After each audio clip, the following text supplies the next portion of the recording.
Welcome to our bonus episode, and today it's all about doors. First, we're showing you how to paint kitchen doors the right way so they don't scratch, chip or peel. A proper, durable finish that actually lasts. Then we're taking you even further, showing you how to make your own doors from scratch. If you're on a tight budget, this is a game changer. You can build a door for around £4 instead of spending £50 on a shop-bought one. Two brilliant options to create a perfectly bespoke kitchen. Okay, let's get going. Hello, I thought I'd put together a quick tutorial because we get asked so much, how do we paint kitchen cupboards? Melamine, doors, anything that you kind of, off the shelf sort of doors that you get for kitchens and for furniture in the living room. It's quite a shiny surface, so if you used any regular primer or just regular paint, it would scratch off really easily. Now we have done 5 kitchens now, which we've painted IKEA units, and we have learned through trial and error what works and what doesn't work. So I'm going to show you now what we do to ensure we get a really good bond, really good finish, and it stays, because that's the most important thing. You use kitchen doors so much, they need to be really hard wearing, and that's all you want after painting the entire units. You open it with your hand and you scratch it with your fingernail. I'm going to show you how we do it. There may be better ways. If you think there's a better way, put it in the comments to let everyone know. But this is the best way we have found. This is what it recommends, okay? Degreaser and cleaner. So we've got the Zinza product. This is just to get any grease or residue off the face of the doors so that the primer can bond perfectly. The most important thing when you're painting these type of doors is the primer has to be bang on, has to be really, really good, because that's what's going to really grip to this quite shiny surface. So we spray it with a degreaser and we clean it up just so it's nice and clean, ready for the priming. What I tend to do is I will paint just the one side first, let it dry, flip it over, paint the other side, let it dry, flip it over, and do it again. It recommends this primer to prime it twice. So once we've cleaned it up with that, allow it to dry a little bit, and then we use, this is the most important thing, okay? This primer. So let me check what it is because I can't remember the name. So it's a Zinza Bin Primer. It is such a strong bonding primer. We've even painted this on glass and it is so hard to scratch off. I don't know what's in it, but it's some magical stuff, and we've tried so many different type of primers before and nothing beats this in terms of its kind of stickiness, I would say, in terms of holding on. So what we're using here is this. They say it is a veneer, an oak veneer. We pick these type of doors over the kind of shinier flat ones because they've got a slight grain in them. So when it's painted, it still has that wood feel about it. It's a little bit more expensive though than going for the standard type. So whatever your budget can stretch to. So yeah, make sure it's fully mixed up properly, because the main residue can stick to the bottom and then you have kind of the sediment at the top. It needs to be fully mixed, otherwise you're going to have the best part of it at the bottom and all the top is just kind of the watered down version. It's a very hard paint to wash up. We use old brushes. Don't cheat and use a roller, because it even says on the instructions that it will not create a good enough bond rolling it. When you roller, it kind of just covers that face and doesn't get into the grain. Whilst when you brush it, you're really pushing it in and holding it onto that surface. We've tried both ways. Don't roller. Brush all the way. Spend your time installing the primer, and then it's plain sailing when it comes to the top coat. It dries pretty fast. It dries probably within 30 minutes. Just tap it to see when it is dry, and then you can apply the second coat. I'm talking so much about painting, it's like I'm a decorator. I can't believe I know all this stuff.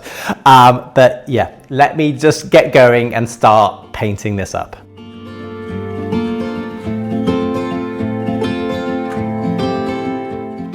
One thing to be conscious with this is very, very watery, so I don't apply it too thickly, because if it does, it runs and you get like kind of watermarks, and then you have to sand it down and start again, which is not fun. It's not the most enjoyable thing, painting a load of cupboard doors either, so let's just try and make it as simple as possible.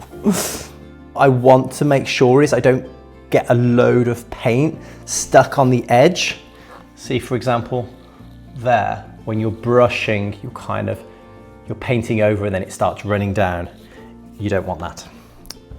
When you're finished doing your first coat and you don't want your brush to dry out, use a sandwich bag, like a Ziploc, and put your brush inside there. It will last around 4 days without starting to dry up. Then you don't have to wash it up every time, which is such an effort. I'll put that on a piece of wood. I'll have to go and get some, and let that dry. And then once it's dry, I'll flip it over and do the other side. I'm going to get on to working on the other 3 drawer fronts, and I've got this entire section to do.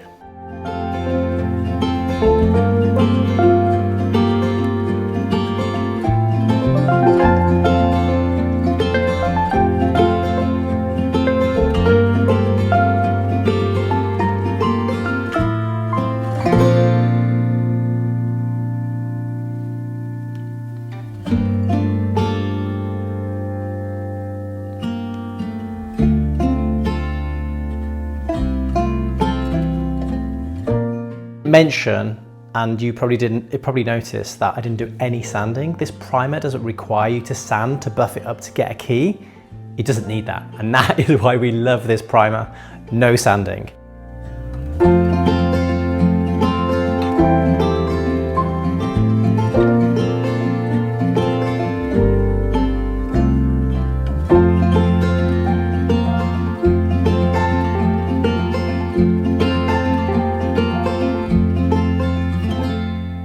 So everything is primed in both sides. Now, one of the things I want to mention is I need to fill this hole. So, but this has only been 24 hours. Now, the longer that you leave either paint or primer, the longer it cures and it hardens and it's better. So, but I just want to show you that this it's not been sanded. We only have used this Zinsser bean primer. I'm gonna get close. Gonna use my finger and let's have a look.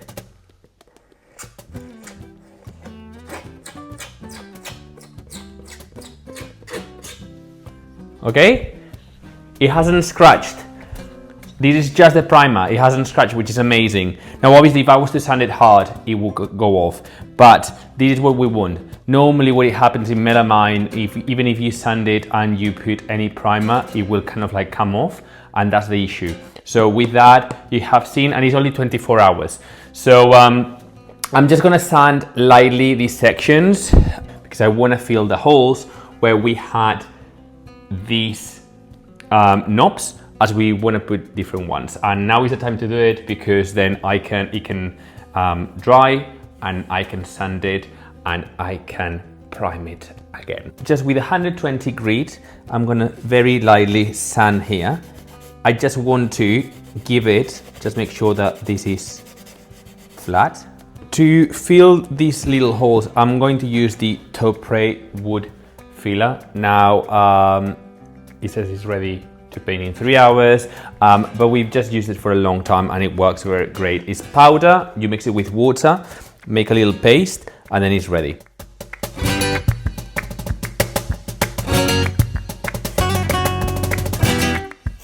I might have to do a second thin filler afterwards after I sand it, but I'm gonna do that and then I'm gonna do the other ones.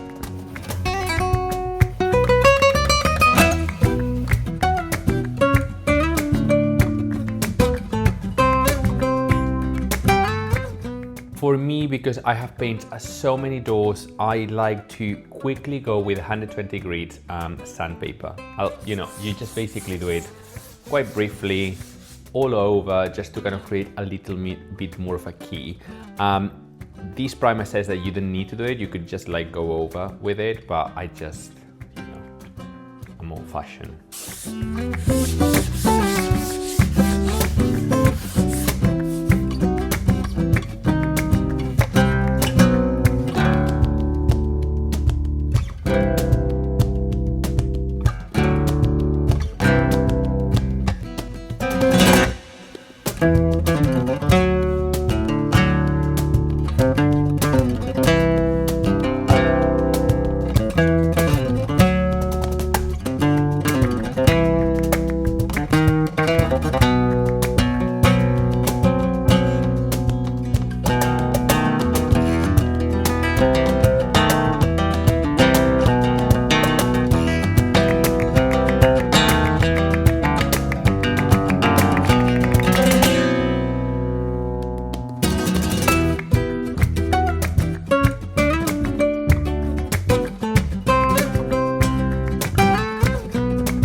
We have ended up deciding to make our own doors for the other side of the island because it was going to be a lot cheaper, basically. So I am coming to B&Q in the US, is like Home Depot, because they have got a cutting service, so that will speed up for me so much the process, and anyone can do that the same at home, because if you get someone that cuts it for you, you only have to glue it and do a few more bits and bobs. So let's show you how easy it is to have it cut.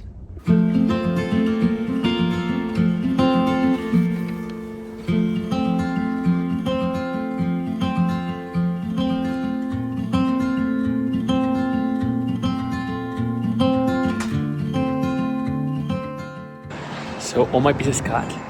I might have to do some adjustments at home, but I'm ready to put the doors together. I have brought everything that's been cut, and I'm gonna start gluing it. I'm gonna show you. It's very easy. The idea that we have to make the doors. Literally, I got a square cut. This is of like 9 millimeters, and then with the same sort of big MDF sheet, I got cut strips of this size, which they are going to I'm gonna glue them like that. What it means is that on this thicker section where it's going to be this detail, that becomes 18 millimeter thick, and then is where we will end up doing the holes to put the hinges. But right now, I'm just gonna put this in a time lapse, and it's just literally with the glue, I'm just gonna be gluing these sides, making sure they are absolutely perfect, in line in both sides, and then I will be stacking the other ones on top. I will be pouring the glue here. It's easier for me. Now, this is like an old brush, but it can all be washed afterwards. I will just go over, and then I will start applying it. Instead of using general purpose glue, we use wood glue. When bonding two pieces of wood together, we find it's a much stronger bond.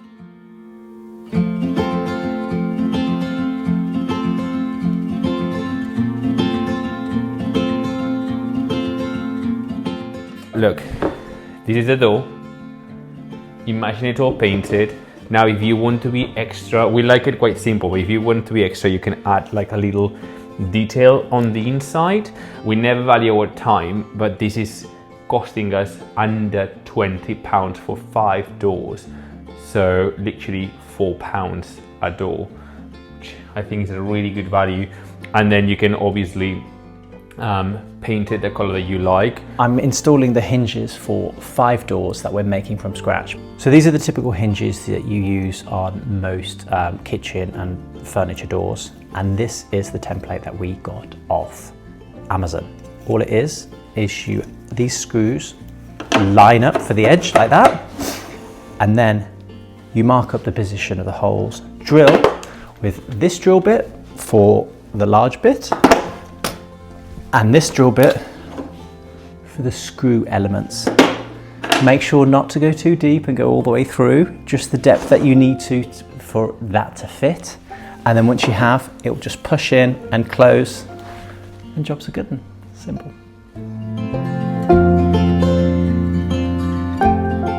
I'm ruthless at going through all the way through the door, so I've put a tape, and that is the maximum I can put the drill down to. If I go any further, it'll go all the way through.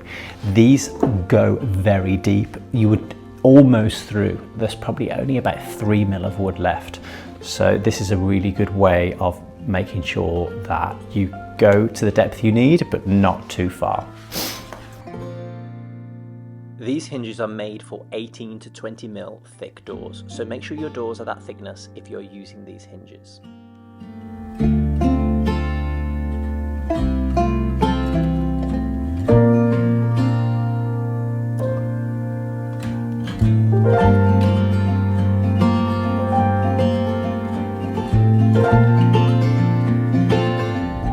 Okay, so we've got all the doors in now. Now we do this first just to make sure that we can get them all level and all the gaps are perfectly even all the way around. Now the big thing with MDF is the edges. The edges are very rough, and if you paint them, the paint just gets absorbed into the MDF itself and it still has that look. And the easiest and simplest thing to do is to use wood filler. We fill all the edges, let it dry, and then we buff it up and get it nice and smooth.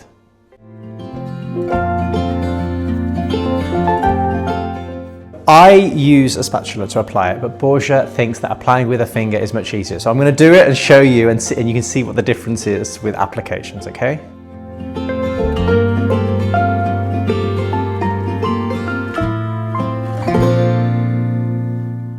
Fine, Borja's right. Using the finger is so much easier. Maybe wear gloves though, because it dries out your hand a lot. But I don't really panic too much about how it's covering anyway, because with a bit of sandpaper, this filler sands so easy. This is the best solution for creating very cheap doors that no one will notice that you've only spent £4 on.